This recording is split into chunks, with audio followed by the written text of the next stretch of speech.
नमस्कार, सुप्रभात. मी अजिंक्य भातंब्रेकर. नमस्कार, मी श्वेता. तुम्ही पाहताय न्यूज 18 लोकमत. 100 गावं 100 बातम्या पाहणार आहोतच. मात्र त्याआधी एक लोकलनं प्रवास करणाऱ्यांसाठी मोठी बातमी आहे, ती पाहूयात.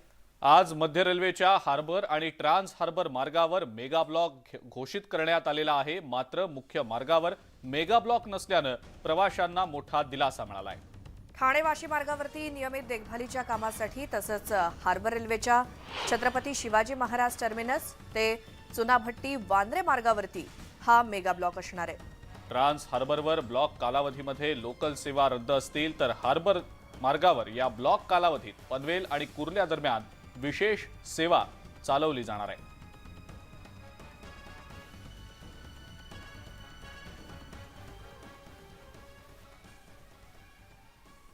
आणखी एक मोठी बातमी आहे. पुण्यामध्ये आज विविध हिंदुत्ववादी संघटना जन आक्रोश मोर्चा काढणार आहेत. लाल महाल ते डेक्कन इथला छत्रपती संभाजी महाराजांचा पुतळा असा हा मोर्चा असेल. दगडूशेठ मंदिरात आरती देखील करण्यात येणार आहे. मोर्चाला साताऱ्याचे आमदार शिवेंद्रराजे भोसले, तेलंगणाचे आमदार राजा भैया आणि संत श्रेष्ठ तुकाराम महाराजांचे वंशज शिवाजी महाराज मोरे हे सुद्धा सहभागी होणार असल्याचं समजतंय. लव जिहाद, धर्मांतर विरोध आणि छत्रपती संभाजी महाराज यांचा बलिदान दिन हा धर्मवीर दिन म्हणून जाहीर करावा, यासाठी हा मोर्चा काढला जाणार आहे.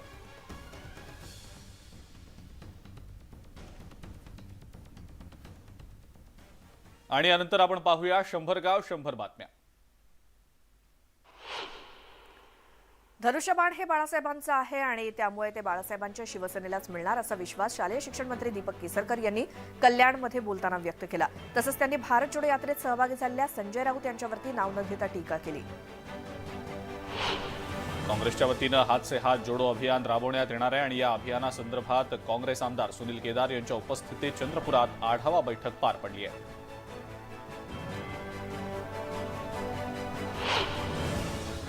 विद्यार्थ्यांचा आत्मविश्वास वाढावा म्हणून केंद्रीय मंत्र्यांनी शाळांना भेट देत विद्यार्थ्यांशी संवाद साधावा अशा सूचना नारायण राणेंनी दिल्यात. त्यानुसार कणकवली तालुक्यातल्या काही शाळांना भेट देत नारायण राणेंनी विद्यार्थ्यांशी संवाद साधला आणि त्यांच्यासोबत आमदार नितेश राणे होते. बीडमध्ये एमआयएमसह संभाजी ब्रिगेडला मोठं खिंडार पडलंय. उद्धव ठाकरेंच्या शिवसेनेमध्ये आता इन्कमिंग सुरू झालेलं आहे. त्याचबरोबर मुस्लिम समाजाचं देखील मोठं पाठबळ ठाकरे गटाला मिळण्याची शक्यता वर्तवली जात आहे. पुण्याच्या ग्रामीण भागातून शेकडो शिवसैनिकांनी बाळासाहेबांच्या शिवसेनेत प्रवेश केलाय. मुख्यमंत्री एकनाथ शिंदेंच्या उपस्थितीत हा पक्षप्रवेशाचा कार्यक्रम पार पडला. खरी शिवसेना आपलीच आहे आणि त्यामुळे पक्षाला बाळासाहेबांचं नाव मिळालं असल्याचं मुख्यमंत्री एकनाथ शिंदे यांनी म्हटलंय. असंच काम करत राहिलो तर विरोधकांच्या पायाखालची वाळू सरकेल असं वक्तव्य सुद्धा त्यांनी केलेलं आहे. महाराष्ट्राच्या विधान भवनात बाळासाहेब ठाकरे यांचं तैलचित्र लावलं जाणार आहे. 23 जानेवारीला दिवंगत शिवसेना प्रमुख बाळासाहेब ठाकरे यांची जयंती आहे आणि या कार्यक्रमासाठी उद्धव ठाकरेंना आमंत्रण दिल्याचं विधानसभा अध्यक्ष राहुल नार्वेकरांनी म्हटलं. भाजपचे प्रदेशाध्यक्ष चंद्रशेखर बावनकुळे यांनी शिंदे फडणवीस सरकारकडे 184 आमदारांचं संख्याबळ होऊ शकतं असा दावा केला. बावनकुळेंपाठोपाठ भाजपचे खासदार धनंजय महाडिक यांनी सुद्धा इतर पक्षातले आमदार आपल्या संपर्कात असल्याचा दावा केलाय. कार्यकर्त्यांमध्ये जोश भरण्यासाठी बावनकुळे यांना अशी वक्तव्य करावी लागतात असा टोला छगन भुजबळ यांनी लगावलाय. छत्रपती संभाजी महाराज हे स्वराज्य रक्षकच होते असा पुनरुच्चार अजित पवारांनी केला. कुणी किती म्हटलं तरी माफी मागणार नाही असं देखील अजित पवार म्हणाले. ते सांगलीतल्या कार्यकर्ता मेळाव्यात बोलत होते. पवना धरण परिसरामध्ये होणाऱ्या बेकायदेशीर उत्खननावर योग्य ती कारवाई केली जाणार आहे. कारण निसर्गाच्या विरोधात जाऊन जर कोणी बेकायदेशीर काम करत असेल तर त्यांच्यावर कारवाई केली जाईलच असं आश्वासन वनमंत्री सुधीर मुनगंटीवार यांनी दिलेलं आहे. संभाजी भिडेंच्या कार्यक्रमाला दौंडमधल्या भीमसैनिकांनी विरोध केल्याप्रकरणी 25 जणांविरोधात गुन्हा दाखल करण्यात आलाय. याच्या निषेधार्थ दौंड पोलीस ठाण्यासमोर भीमसैनिकांनी उपोषण सुरू केलंय. माजी आमदार रमेश थोरातांनी उपोषणस्थळी भेट दिली तर सुप्रिया सुळेंनी व्हिडिओ कॉलमार्फत उपोषणकर्त्यांसोबत संवाद साधला. या आधीच्या पोटनिवडणुकांमध्ये भाजपनं उमेदवार दिला नसता तर चिंचवड विधानसभा पोटनिवडणूक बिनविरोध झाली असती असं राष्ट्रवादी काँग्रेसनं म्हटलंय. पोटनिवडणुकीत राष्ट्रवादी काँग्रेसचा उमेदवार कोण असेल हे येत्या 2 दिवसात स्पष्ट होईल असं राष्ट्रवादीचे शहर अध्यक्ष अजित गव्हाणे यांनी सांगितलंय. महाराष्ट्रातील असंवैधानिक सरकार येत्या 14 तारखेला कोसळणार असल्याचं विधान काँग्रेसचे प्रदेशाध्यक्ष नाना पटोले यांनी केलं. येत्या 14 तारखेला होणाऱ्या सुप्रीम कोर्टाच्या सुनावणीत शिवसेनेच्या बाजूने निर्णय लागणार आहे आणि आमचा न्याय व्यवस्थेवरती पूर्ण विश्वास आहे असं नाना पटोले म्हणाले. धनुष्यबाणाच्या न्यायालयीन लढाईमध्ये धनुष्यबाण हे चिन्ह ठाकरे गटालाच मिळणार असा विश्वास काँग्रेसचे प्रदेशाध्यक्ष नाना पटोले यांनी व्यक्त केला आहे. तर अमरावती विभाग पदवीधर निवडणुकीमध्ये महाविकास आघाडीचा उमेदवारच विजय होणार असा विश्वासही त्यांनी व्यक्त केला. राज्याचे कृषी मंत्री अब्दुल सत्तार हे आज गोंदिया जिल्ह्याच्या दौऱ्यावरती येणार आहेत. ते मुस्लिम समाजाच्या सामूहिक विवाह सोहळ्याला उपस्थिती लावणार आहेत. शिवसेनेचं धनुष्यबाण हे चिन्ह मुख्यमंत्री एकनाथ शिंदे यांच्या बाळासाहेबांची शिवसेना पक्षालाच मिळेल. त्यांच्याकडे आमदार आणि खासदारांची संख्या जास्त आहे असं मत केंद्रीय राज्यमंत्री रामदास आठवले यांनी व्यक्त केलं आहे. राज्याच्या सत्ता संघर्षावर न्यायालय जो निर्णय देईल तो मान्य असेल अशी प्रतिक्रिया गुलाबराव पाटलांनी दिली. न्यायालयाच्या पुढे कुणीही जाऊ शकत नसल्याचंही त्यांनी म्हटलं. पूर्वीची भाजप आणि आताची भाजप यामध्ये जमीन आसमानाचा फरक आहे. पूर्वीचे भाजपचे नेते हे वैचारिकदृष्ट्या परिपक्व होते. त्यांची टीका टिप्पणी खालच्या पातळीची नसायची असं वक्तव्य आमदार भास्कर जाधव यांनी केलं.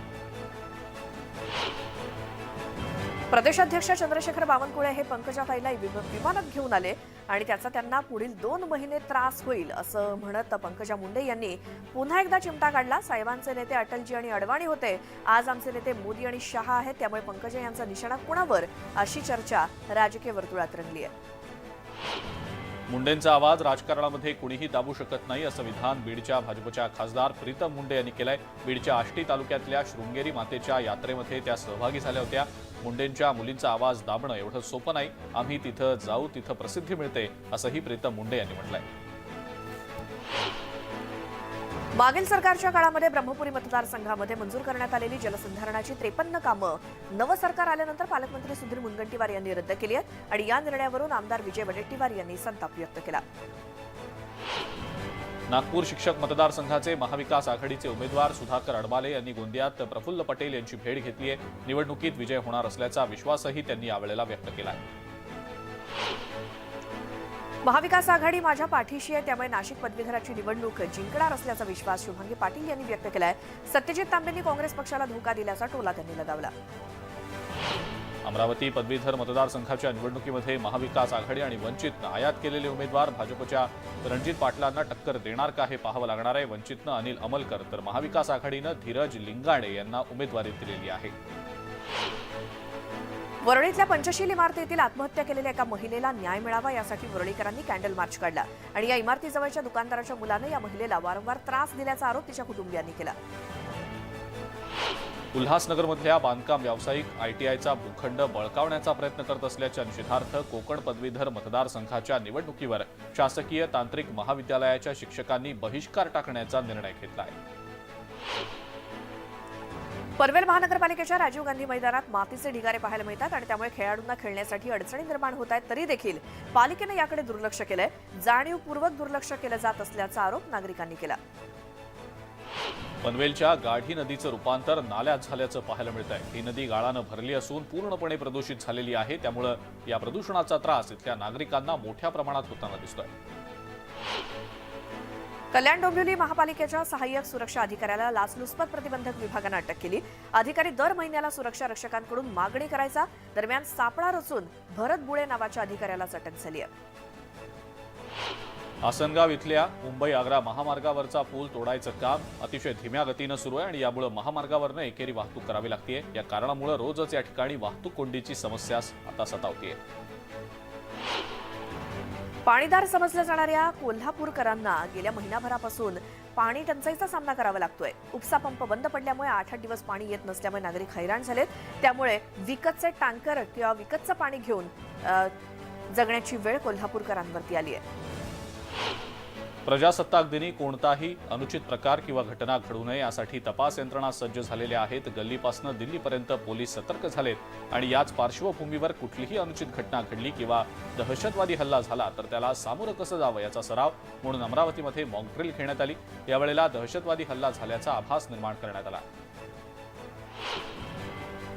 नांदेडमधल्या गुरुद्वाराच्या गेटवरती पोलिसांनी मॉकड्रिल केलं. शहरात किंवा धार्मिक स्थळात अनुचित प्रकार घडल्यास त्याचा सामना कसा करावा हे तपासण्यासाठी हे मॉकड्रिल होतं आणि या मॉकड्रिलबाबत नागरिकांना माहिती नसल्यामुळे काही वेळ भीतीचं वातावरण होतं. बागेश्वर धाम इथले धीरेंद्र कृष्ण आणि अनिस यांच्यातला वाद आता वाढत चाललाय. श्याम मानव यांना इतर धर्मातली अंधश्रद्धा दिसत नाही. हिंदू धर्मीयांच्या भावना दुखावण्याचं काम ते करत असतात. माझं त्यांना चॅलेंज आहे, त्यांनी इतर धर्मातल्या अंधश्रद्धा बाहेर काढाव्यात. श्याम मानव यांना बघून कुत्रं देखील घाबरत नाही, मग महाराज कसे घाबरणार, असं भाजपचे आमदार मोहन मते यांनी म्हटलंय. निवडणुकीमध्ये कट्टर हिंदुत्ववादी उमेदवारालाच निवडून द्या असं अजब आवाहन कालीचरण महाराजांनी केलंय. लव जिहाद, धर्मांतरण, गोहत्या तसंच जनसंख्या नियंत्रण या समस्यांवरती कायदा व्हावा अशी मागणी त्यांनी हिंदू गर्जना मोर्चात केली. बीड जिल्ह्यामध्ये आंतरजिल्हा बदलीसाठी जिल्हा परिषदेच्या शिक्षकांनी बोगस दिव्यांग प्रमाणपत्र जोडल्याचा प्रकार उघडकीला आलाय. 336 पैकी 52 शिक्षकांनी बोगस प्रमाणपत्र आणि अपंगांची टक्केवारी वाढवून घेतल्याचं उघडकीला आलंय. या 52 बोगस शिक्षकांवर निलंबनाची कारवाई करणार असल्याचं मुख्य कार्यकारी अधिकाऱ्यांनी सांगितलेलं आहे. सोलापुरात मनसेच्या महिला आघाडीच्या शहर उपाध्यक्ष शोभा साठेंची गाडी अज्ञातानं फोडली. पोलिसांनी अज्ञात व्यक्तीचा शोध घेऊन तत्काळ कारवाई करावी अशी मागणी शोभा साठेंनी केली आहे. जळगावातील पिलखेडेमधील जिल्हा परिषद शाळेत विद्यार्थ्यांची 100% उपस्थिती राहावी यासाठी शिक्षकांनी नाविन्यपूर्ण उपक्रम राबवलेत. दर शनिवारी दप्तरमुक्त शाळा असून विद्यार्थ्यांकडून व्यायाम करून घेतला जातो. कविता, ओवी, भाषणं द्यायला सांगितलं जातं. त्यामुळे विद्यार्थ्यांच्या सर्वांगीण विकासासोबत शाळेची आवडही आता निर्माण होतीये. नांदेडमध्ये सिडको हडको भागात पाणी टंचाईच्या निवारणासाठी 2016 मध्ये महापालिकेनं 2 जलकुंभ उभारली. परंतु जलकुंभामध्ये पाईपलाईन आणि कनेक्शन न टाकल्यामुळे त्या शोभेच्या वस्तू बनल्यात. आजही सिडको हडको भागामध्ये जुन्या टाक्याच्या किंवा जुन्या पाण्याच्या टाकीतूनच पाणी पुरवठा केला जात असल्यामुळे समस्या मात्र कायम आहे. भिवंडीतील शिरोळे, दाभाड, बासे, असनोली, देवचोळे या परिसरातील दगड खदाणींमध्ये मोठ्या प्रमाणामध्ये ब्लास्ट केले जात आहेत. त्यामुळे गावातल्या अनेक घरांना तडे गेलेले आहेत. भूकंपाप्रमाणे हे धमाके होत असल्या कारणामुळे गावकऱ्यांमध्ये भीतीचं वातावरण निर्माण झालंय. न्यूज 18 लोकमतनं याबाबत बातमी दाखवताच अधिकाऱ्यांनी दगड खदाणीमध्ये जाऊन पाहणी केली आहे. बीडच्या परळी शहरामध्ये भिशीच्या पैशाच्या वादातून डॉक्टर दाम्पत्याला बेदम मारहाण करण्यात आली आणि ही मारहाणीची घटना कॅमेरामध्ये कैद झाली. आरोपींविरोधात गुन्हा दाखल झालाय.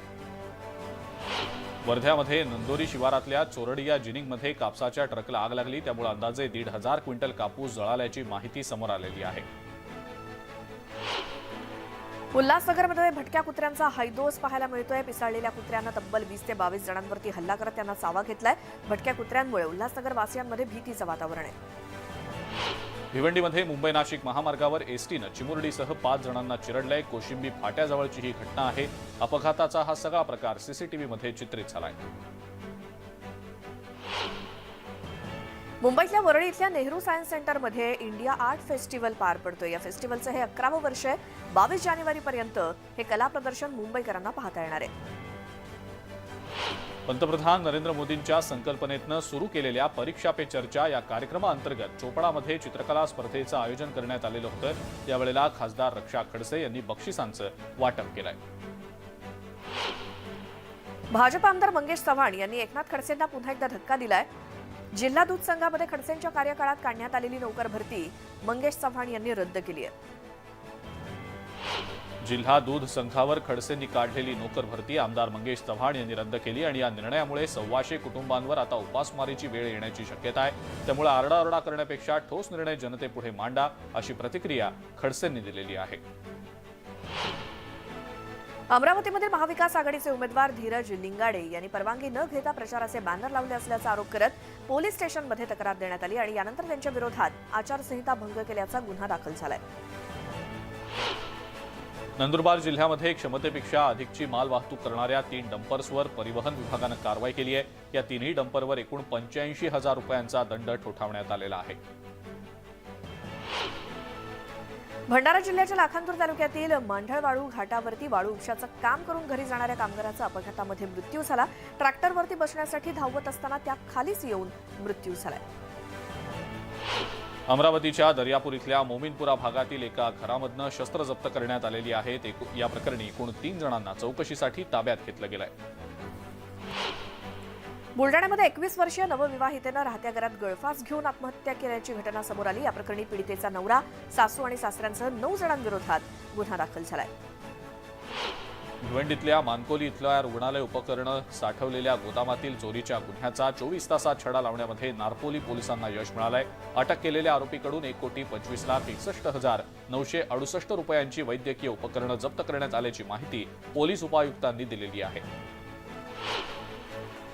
चोरीच्या वाळूसह चोरीस गेलेले पिकअप वाहन तसंच विविध ठिकाणाहून चोरीस गेलेल्या 11 दुचाकी आणि 1 मोबाईल हस्तगत करण्यात शहर गुन्हे शाखेला यश आलं. या प्रकरणी 9 जणांना अटक केल्याची माहिती उपविभागीय पोलीस अधिकारी विक्रम कदम यांनी दिली.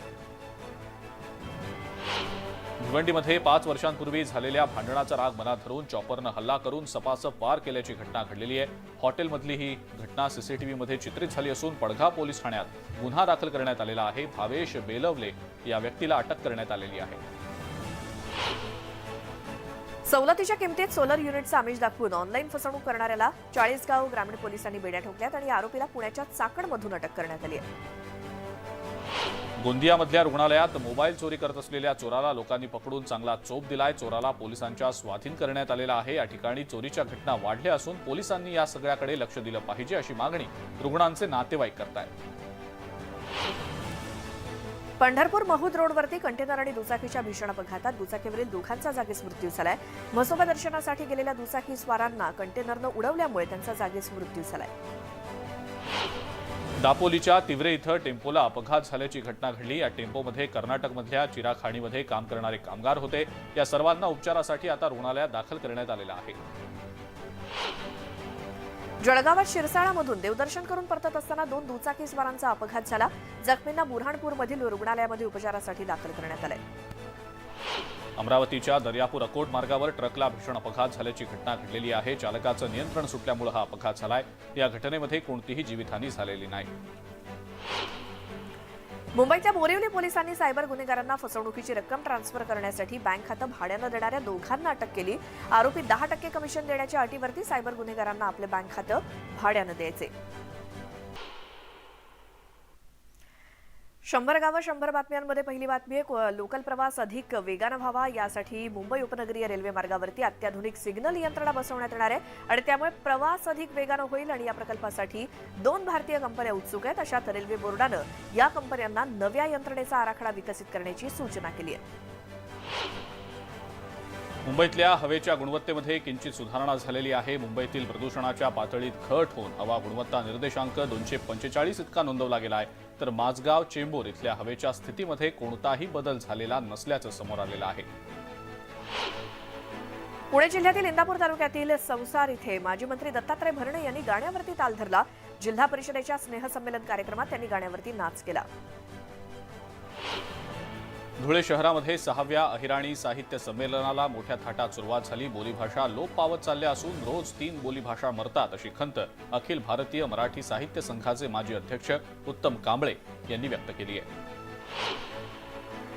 रत्नागिरीतल्या खेडमधील जगबुडी नदीच्या पात्रावरती शेकडो वटवाघळं पाहायला मिळत आहेत. जणू ही वटवाघळं एकत्र येऊन खेळच खेळत असल्याचं दिसतंय. आकाशात वटवाघळं गोलगोल फिरताना पाहताना पक्षीप्रेमींच्या नजरा त्यावरती खेळत आहेत.